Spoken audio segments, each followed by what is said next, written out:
Wait அப்படின்னா வந்து என்னென்னு பார்ப்போம். வெயிட் அப்படிங்கிறது வந்து எடை அப்படின்னு வந்து சொல்லுவோம்.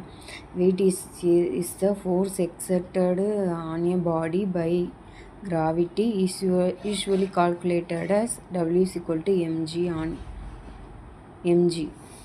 இப்போ ஃபார் எக்ஸாம்பிள் ஒரு கல் எடுத்துக்கிறோம். அதை வந்து நம்ம மேலே தூக்கி போட்டோம்னா அது என்ன பண்ணும், ஒரு சர்டைன் ஹைட்டை வந்து ரீச் பண்ணிட்டு திருப்பி வந்து என்ன வரும் அதில் வந்து கிராவிட்டி ஆக்ட் ஆகுறதுனால அது வந்து கீழே வந்து விழுந்துடும்.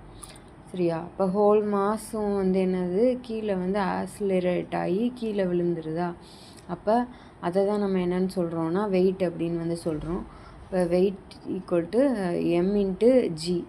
இது வந்து என்னது, ஒரு டெரிவ்டு குவான்டிட்டி. இதுக்கு மேக்னிடியூடும் இருக்குது, டைரக்ஷனும் இருக்குது. வெயிட்டோட யூனிட் என்னது, நியூட்டன் தான் வந்து வெயிட்டோட யூனிட்டு. இப்போ வெயிட்டுங்கிறது வந்து அதுவும் ஒரு ஃபோர்ஸு தான். Changes with location. இப்போ வந்து நம்ம எங்கே இருக்கோம், எர்த்தில் வந்து இருக்கோம். எர்த்தில் இருக்கிறதுனால அது ஆக்சிலரேஷன் டியூ டு கிராவிட்டி என்னது 9.8 m/s². இதே வந்து நம்ம அதர் பிளானட் எடுத்தோம்னா அதுக்கும் வந்து சேமாக இருக்குமான்னு பார்ப்போம். ஃபார் எக்ஸாம்பிள் இங்கே நம்ம என்னென்னு எடுத்துக்கிட்டோம்னா மூன் எடுத்துக்கிறோம். மூனோட கிராவிட்டி வந்து 1.626 m/s².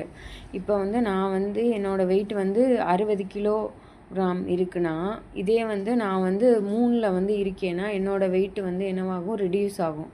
10 கிலோகிராம் தான் வந்து இருப்பேன் நான்.